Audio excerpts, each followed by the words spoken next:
Hi, everybody, and happy Friday. It's Fran and Jen here. We've got some fun things to talk about today, don't we? To We wind out do. a great week.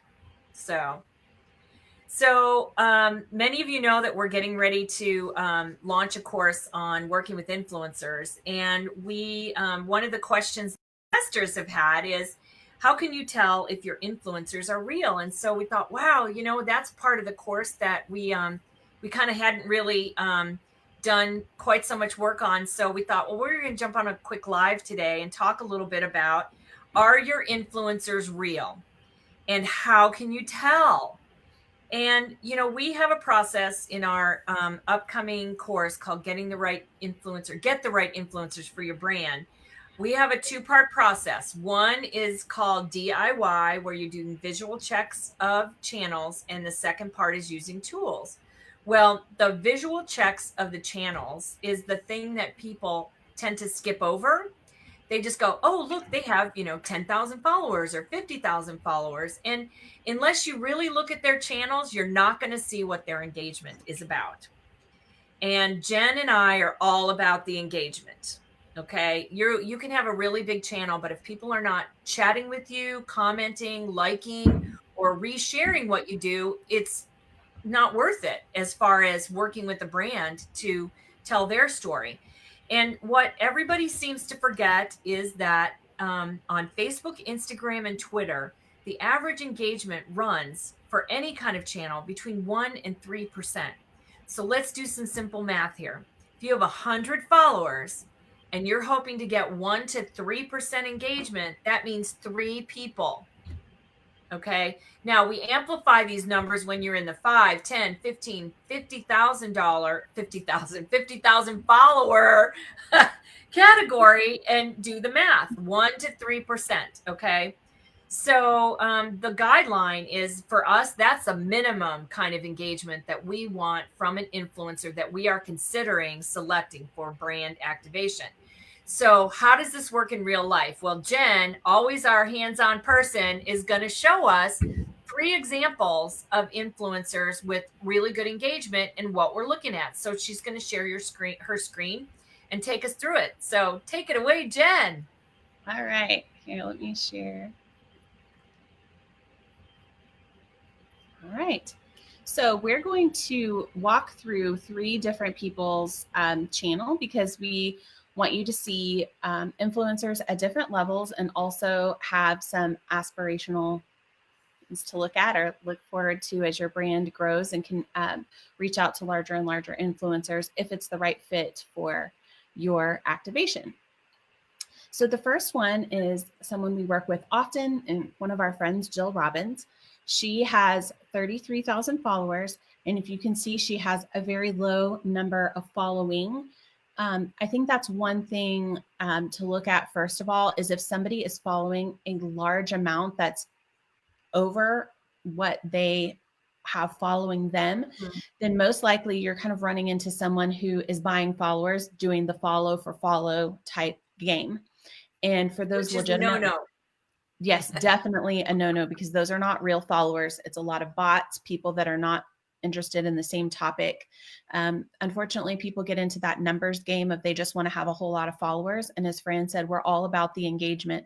I would rather hire somebody that has a smaller follower count, but has very rabid fans and engaged Yes. followers than I would somebody who's huge that really doesn't have the following and the interaction. It really is all about numbers and percentages. So Jill has a very solid following. She has a lower follower rate, so she's obviously not doing the follow for follow, which is fabulous. And then we scroll down and look at her posts and run over. You can see the amount of likes and the number of comments as you roll over her screen. And they're, first of all, pretty consistent, which is important. Every once in a while, you'll see one that is a lot larger, but you can see it could have maybe been boosted. But hers are very consistent, and she has a very solid like and comment ratio. So now we're going to move on to someone the next step up. This is Amy Lou Hawthorne. She has 74.5 thousand followers. She follows a little over 2,000 people. And again, you look at her, she has a consistent number of likes and comments. And she actually just came back from a 6-month sabbatical. So she actually has really good numbers for being quiet in the algorithm for Wow. so long. So you can just scroll through here and just see that there's consistency and that again, that the percentages match up. And the last one is a very large influencer. This is Color Me Courtney. She is over 750,000 followers. She follows around 3,000 people. And so again, you'll notice that consistency with the professional influencers as they follow a small amount of people that either friends, places they follow and support. They're not following anyone and everyone or doing like for like. And so then we go down here and you can see the jump up again in the likes and comments. But again, there's a lot of consistency in her numbers. 18,000 likes, 355 comments, 13,000 likes, 200 comments. And so it's very consistent as you go through. And again, the percentages match up. Mm-hmm. So pop over here. Cool. I lost my window. It's okay. All right. So we can really appreciate and look for authentic. And this is a conversation that we want to keep going and continue, obviously. And so I'm going to pass it back to Fran, but I hope this was helpful for you. So we wanted to show just a couple examples, aspirational examples today, because there are just as many bad examples, but we don't want to throw anybody under the bus. We don't want to say, oh my God, your Instagram feed is horrible. But you have no doubt seen when you've been, screening influencers for an activation, someone that either has a high following count, which means they're maybe doing a I'll like you if you like me trade-off, which is not good for targeting, and it's horrible for your engagement, or they are buying followers using some bots. So, we've given you a couple of things to look at.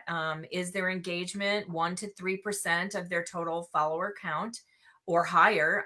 There are people who, they've built such a great community that they get much higher than 1 to 3%. But the 1 to 3% is really because Instagram and Facebook and Twitter have an algorithm that you can't possibly get all of your content shown to all of your fans all of the time. So that guideline is one that we see over and over.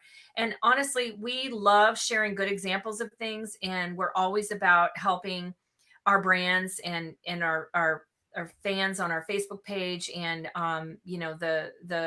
the women that are in Jen's women doing business for social media group. We always want to share our learnings, so that's what we're about. So if you have questions about the fan followers, spotting the fake ones, what to do, throw them in the comments, because we want to continue to share and learn share what we've learned, and we're happy to answer your questions. And hopefully we're going to add some more content in our upcoming course launch that talks about fake followers. So have a great fake follower Friday. Bye, everyone.